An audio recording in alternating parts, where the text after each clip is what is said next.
You're listening to I Am a Pain Patient with Mary Ann.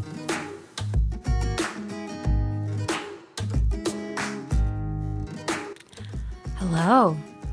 Welcome to I Am a Pain Patient with Mary Ann. This week is hard. I know that this week is hard for all of us, for me, for you. But I am here rooting for you because this week we are talking about the power of vulnerability. It's scary. Vulnerability is scary. There's really no way around that. But we can only overcome hardship when we are truthful about our reality. If we think about wanting to make changes in our life, like denial can be a huge hindrance to making progress towards our goals with health and wellness. So this calls us to confront our own reality. So that first step is interiorly, you need to face your own reality yourself. And let me tell you, it is difficult. When I was suffering with chronic neck pain 10 years ago, the first 3 years after my accident, I didn't talk about it. I did the living best impression of myself to my friends and family. And nobody impersonates me better than me. But that very act of impersonating myself robbed my relationships of true depth, of meaning, of connection. Because I was only willing to connect to a certain point, and then I wouldn't open up further beyond that. And so it stunted my growth, really. I was like stuck for 3 years. I have this image in my head. One winter, my husband and I were renting a house from our in-laws, and it's a charming rural location, and the driveway kind of snaked out beyond, and then it had a little turn at the end. Well, our kids weren't napping, and I was at my wit's end, so I packed them up in the car, intending to take them for a drive. I was taking the curve out of the driveway and got one of my tires stuck. And so I turned the car off, parked it, left it there because it wasn't in the traffic or anything. And we all went inside. And then the next Saturday that was available, Rob and I took turns trying to dig this car out. So I dug out underneath of it, and Rob dug out, behind it and in front of it. And it was still just like churning. That wheel was just churning, and melting the snow underneath it and then turning it to ice. So it was a self-perpetuating problem. And we didn't get our car unstuck until Rob got our other vehicle out and nudged the front of the van while I had it in reverse. So he nudged the car, we rocked it out of the well that it was stuck in, and we were able to remove it from its stuck position. The reason I bring this story up is because it's a beautiful metaphor for embracing vulnerability.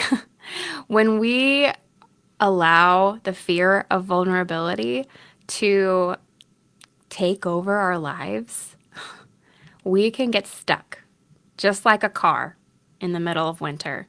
For all you folks in warm climates, perhaps this is not the metaphor for you, but for us in the Midwest or the wintry states, like, we get it. So what are our barriers from vulnerability? For me, I really did not want to burden others with my reality. Because for me, it felt too hard for even me to bear. And I didn't know how to include others in the truth of my reality, of how hard my life felt at that time. And I'll tell you too, the things going on in my life kind of contributed to that as well. The year that I had my accident, my mother had been diagnosed with ovarian cancer over the summer. We found it at stage 1. Her oncologist treated it like it was stage 2, and she conquered it. We had 10 beautiful years of additional wellness with my mom. She is now struggling with a new cancer again, and we are walking the same path. However, I can see how much that journey enlivened our lives. At the time, I was frozen in fear. But now looking back, I can see how that journey of suffering allowed our whole family to connect through a shared experience, through the love of our mom and that need for support. And my inability to want to burden people with my reality at that time, it was an unfounded fear. Because when I finally did open up about my chronic pain journey, I was met with support. I was met with love. I was met with connection, with forgiveness. Because honestly, like that untruth that I was living deprived those in my life from true connection. And so I needed to apologize for faking it more or less. And I was overwhelmed by the forgiveness that I received from those in my life whom I'd put up a facade with. Another barrier from vulnerability can be that fear of rejection. I think we all carry the fear of rejection in different ways. But I think it is a common thread in everybody's life. You think back to high school. Those awkward tween years where you wonder, like, me being myself, is that enough? We're combating the lie of scarcity when we surge forward and allow ourselves to be ourselves. That fear of rejection can also kind of freeze us up. It can become a boulder between us and other people. And I don't want to diminish what you're going through. Everyone has to make their own journey. They have to find their own way. And the journey can be enlivening if you allow it to be.